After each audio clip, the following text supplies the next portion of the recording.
এই মুহূর্তে যে খবরের দিকে নজর রাখতেই হবে, কারণ সাগর পেরোতে গেলে প্রত্যেকের অপেক্ষা শুধুমাত্র ভেসেলের, আর সেই সাগর পেরোতে আর ভেসেলের অপেক্ষা নয়। এবার সরাসরি যাওয়া যাবে গঙ্গাসাগরে, কারণ 1500 কোটি টাকা খরচ হবে, যেখানে মুড়িগঙ্গা সেতুর ডিপিআর তৈরি হয়ে গেছে। এবার সরাসরি যাওয়া যাবে গঙ্গাসাগর।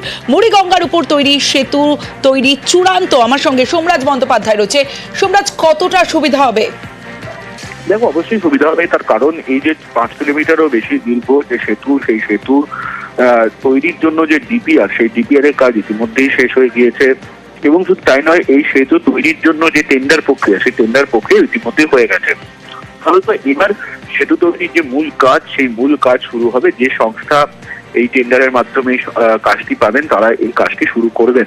ফলত আগামী 2 থেকে 3 বছরের মধ্যে এই কাজ শেষ হয়ে গেলে আগামী দিনে যারা সাগরে যান, বিশেষ করে যারা কপিলমুনি আশ্রমে যান, তাদের কাছে যাতায়াত ব্যবস্থা অর্থাৎ যোগাযোগ ব্যবস্থা আরো সহজ হবে।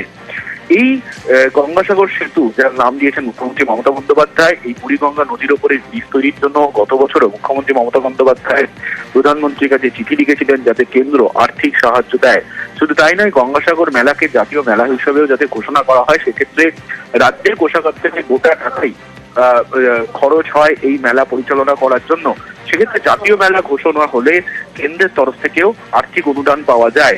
কিন্তু কেন্দ্রের তরফে এখনো পর্যন্ত জাতীয় মেলা হিসেবে ঘোষণা করা হয়নি। কিন্তু রাজ্যের যে আর্থিক পরিস্থিতি, তার মধ্যেই যাতে এই গঙ্গাসাগর মেলায় আগামী দিনে আরো বেশি করে তীর্থযাত্রী আসতে পারে এবং যোগাযোগ ব্যবস্থা যাতে আরো সহজ হয়, তার জন্যই এই সেতু তৈরির কাজ ইতিমধ্যে শুরু হয়েছে।